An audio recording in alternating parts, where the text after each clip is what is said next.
Salam əziz abituriyentlər. Biz keçən dərsimizdə bitkilərdə maddələrin daşınması mövzusunu izah etdik. Orada üzv maddələrin daşınmasını izah etmişdik. Bu səfər isə su və mineral maddələrin daşınmasını izah edəcək. Bitkilərdə su və mineral maddələrin daşınmasına təsir göstərən 3 əsas amil var.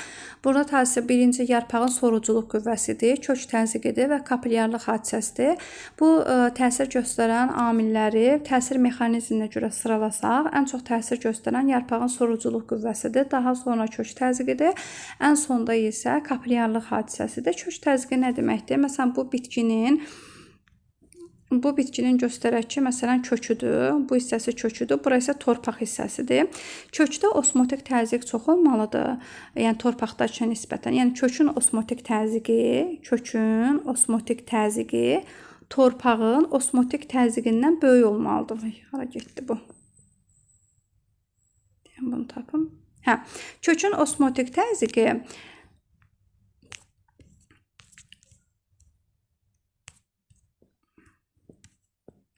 bir də çıxıb girməyim. Kökün osmotik təzyiqi torpağın osmotik təzyiqindən çox olmalıdır ki, kökdə üzv maddələrin qatılığı çox olmalıdır, su isə az olmalıdır ki, kök torpaqdan torpaqdan kökə doğru daxil olsun. Yəni torpaqda maddə qatılığı az olmalıdır, su potensialı daha çox olmalıdır. Kökdə isə maddələrin qatılığı çox olmalıdır, su potensialı az olmalıdır. Bilirik ki, osmotik təzyiq suyun osmos yolu ilə hüceyrəyə daxil olmasıdır. Yəni su çox olan yerdən az olan yerə doğru daxil olur. Deməli, kökün osmotik təzyiqi torpağın osmotik təzyiqindən çox olmalıdır. Birinci, yəni səbəb buydu.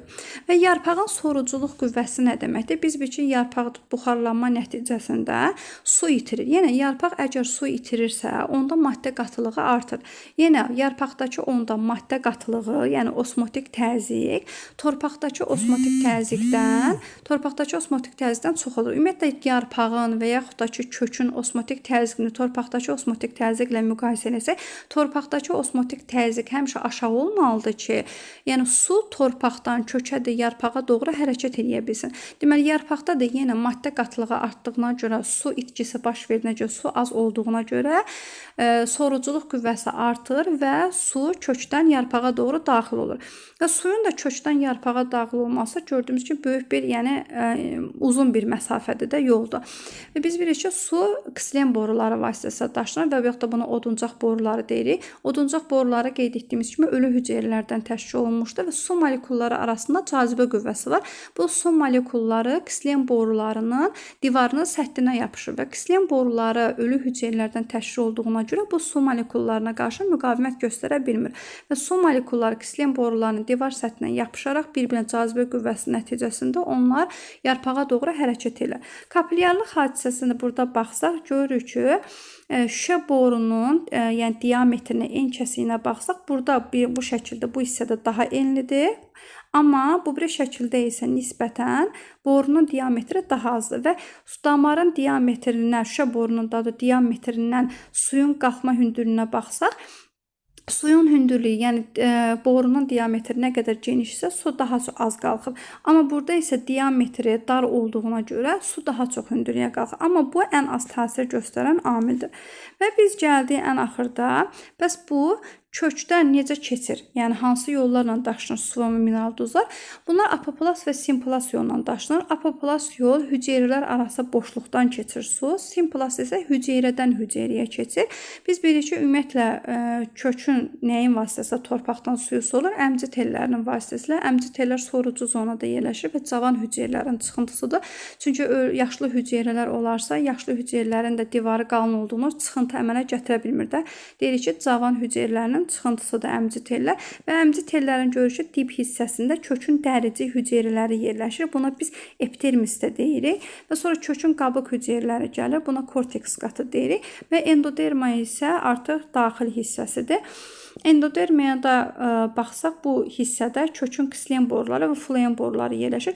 Qabığa yaxın olan hissədə Floem boruları yerləşir, amma mərkəzi hissədə silindir, bu çəhrayı rəngdə göstərilən hissə isə ksilem hüceyrələri, ksilem boruları yerləşir daha doğrusu.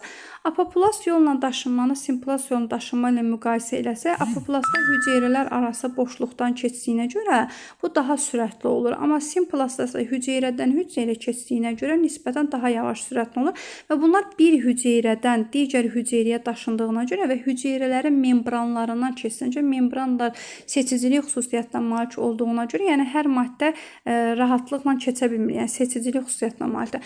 Amma burada hüceyrələr arası boşluqdan keçdiyinə görə burada indi mən şəkildə göstərəcəm, növbəti şəkildə. Burada Kaspari halqası olur. Kaspari halqasının funksiyası nədən ibarətdir? Bu hüceyrələr arası boşluqdan sudur, mineral maddələr keçəndə o Kaspari halqasına qədər su və mineral maddələrin daşınması apoplast yolla baş verir. Kaspari halqasında artıq bu Kaspari halqası seçicilik xüsusiyyətinə malik olduğuna görə orada hər yəni maddədir, yəni rahatçılıqla keçə bilmir. Seçicilik xüsusiyyətinə malik olduğuna görə faydalı ilə lazımlı maddələri seçir. Ondan sonra Kaspari halqasına çatandan sonra artıq suyun da daşınması simplast yolla baş verir. Məsələn, bunu bu şəkildə baxsaq, görürük ki, apoplast yollandır. Bu hüceyrələr arası boşluqdan gəlib keçir.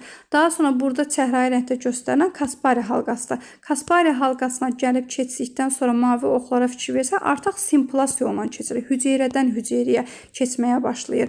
Ona görə də bizə desək ki, suyun daşınması həm apoplast yolla baş verə bilər, həm də simplast yolla baş verə bilər.